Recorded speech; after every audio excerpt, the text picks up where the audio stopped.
and get back to the line of scrimmage.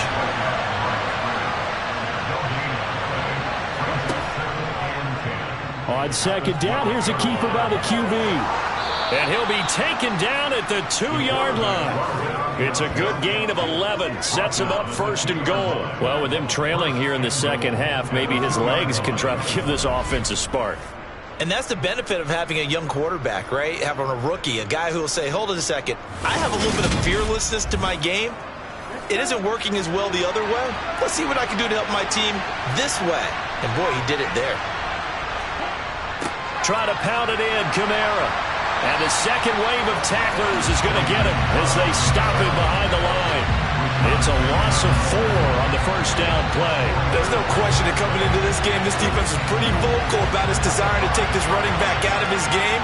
And all that pregame whooping has turned into results. Now they'll switch it up here and look to throw. This is caught. And just shy of the goal line as he's out of bounds right at the 1. They'll run it with Kamara. And he is in for the score. Touchdown, New Orleans. Alvin Kamara with his second touchdown of the game and 5th on the year. And the Saints have made it a one-score game again here in the 4th.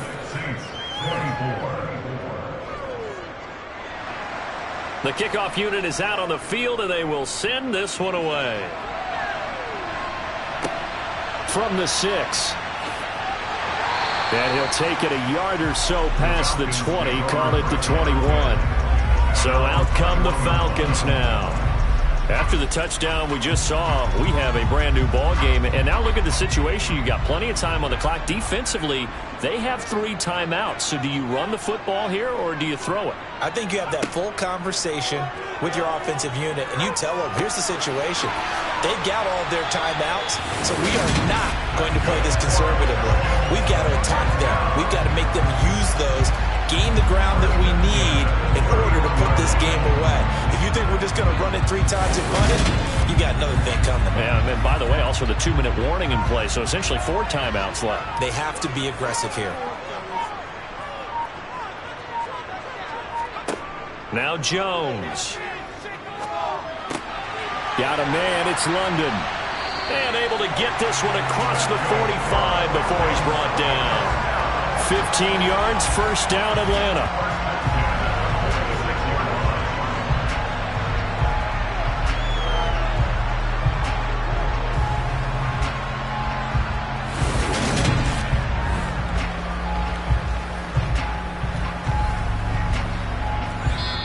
2 minutes remain, and that's our score differential as well. 2 points here in the 4th quarter. So it's Falcon football as we welcome you back.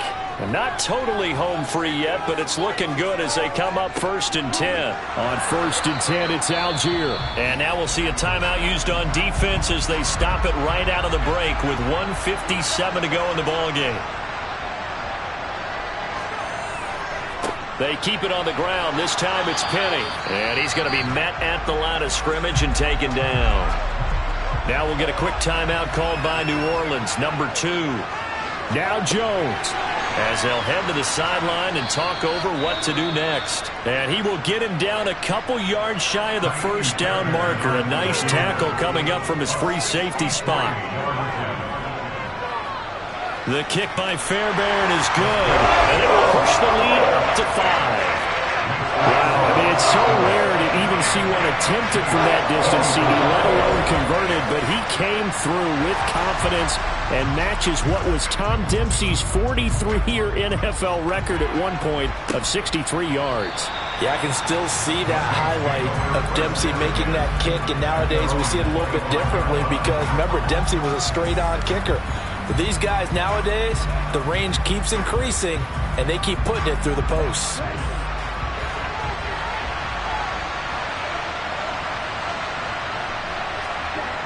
He'll look to throw.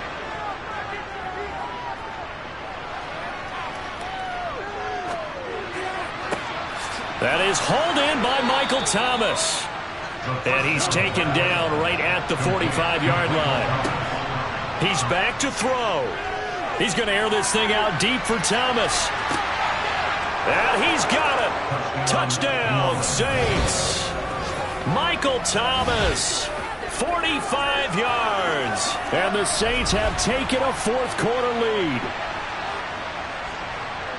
And what a throw that was, Charles. You think about the situation, close game, fourth quarter, rookie quarterback. He doesn't seem fazed one bit.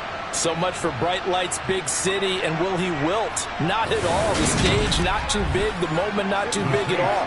They needed points in that series, and not only did he produce a touchdown drive, but how about finishing it off with a big play that only adds to the momentum that they've already established. And no, incomplete. They can't convert. So they tried to bump the lead up to a field goal. Instead, it stays at 1 here in the fourth. I think we can figure out why they went for 2 there, right? Up 1. You want to make it a field goal difference if at all possible. They didn't get it. Now they've got to play some defense down the stretch. Yeah, not much margin for error now for your D. They just have to get it into range.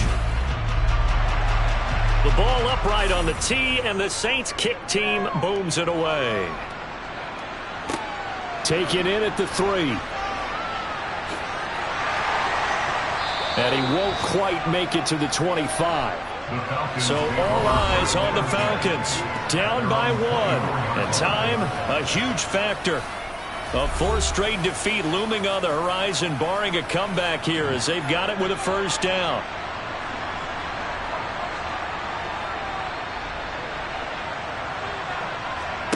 Here's Jones. It's a short one here, complete to his tight end. And from the 25, they work this to the 29, a gain of 4. It's to 3rd and 6.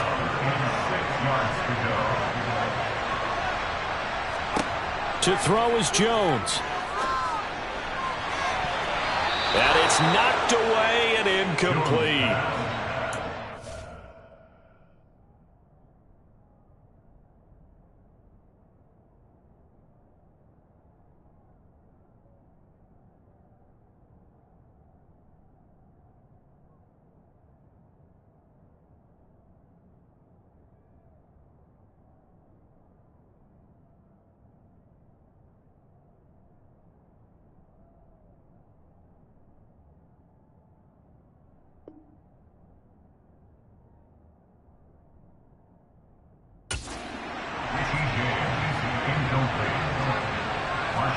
Desperation time now. Here's Jones. And it's incomplete. They cannot convert, and they turn it over.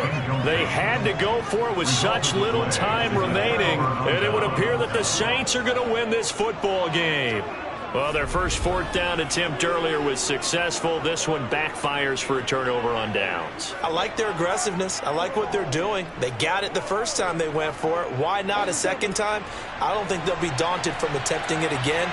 If you're on the defensive side of the ball, though, any 4th down stop is a big momentum play. Stevenson now on 1st and 10. And he is met at the line of scrimmage, and he goes down right there. Now the Falcons going to use one of their timeouts as the clock will stop with just under 30 seconds left to go. Another running situation on the doorstep as they come up 2nd and 10. Again, it's Stevenson. And again, he's going to be stopped up right at the line of scrimmage. Now a second timeout called for by the defense. That'll leave them with just 1 remaining in this 4th quarter of play.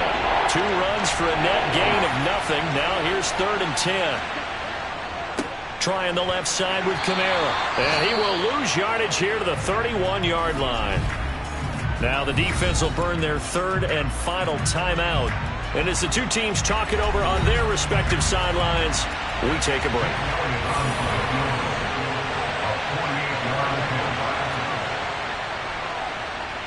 The kick by Elliott is good, and that'll move their lead up to 4 now. So they get to 3, but you wonder now, is that going to be enough? Excellent question, because when I look at the smiles on that side of the field, they're a little tight, aren't they? If they had scored a touchdown there, those would be big half-moon grins right now because they'd feel a whole lot better about their position. And a touchdown in the other direction, all of a sudden they're down. And he'll be tackled just shy of the 25. The Atlanta offense out there for their next drive. And last time, went for it on 4th, didn't get it. We'll see if they can pick themselves up off the mat and do better this go-around. Sometimes I have this vision of coaches writing notes to themselves before a game, and sometimes that note says, be aggressive, stay aggressive. Maybe that's what we saw in the last possession. Yeah, they were very aggressive. This time, will it result in points? We'll find out. One final shot. They'll look to throw. Now a desperation throw deep downfield. And it's incomplete. So their final drive comes up empty. And with that, the ball game is over. Well, it took us until the final play, Charles, to officially decide a winner. Although on that last play they were so backed up, it would have taken a miracle, and they couldn't get that miracle done. Well, I like how you stayed with it because we both knew that this had to go down to the last play, and neither side was going to exhale. The back end, they might have gone all the way to the end zone. In this case, though, it didn't happen. Perhaps next time. So for the Saints, their good start continues as they get their record up to 4-2. And they'll be able to enjoy this one through the bye week before they get back at it again. Meanwhile, for Atlanta, the losses are piling up as they drop to 1-5 now. And they'll be off to Minneapolis next week for a look at new U.S. Bank Stadium and a date with the Vikings.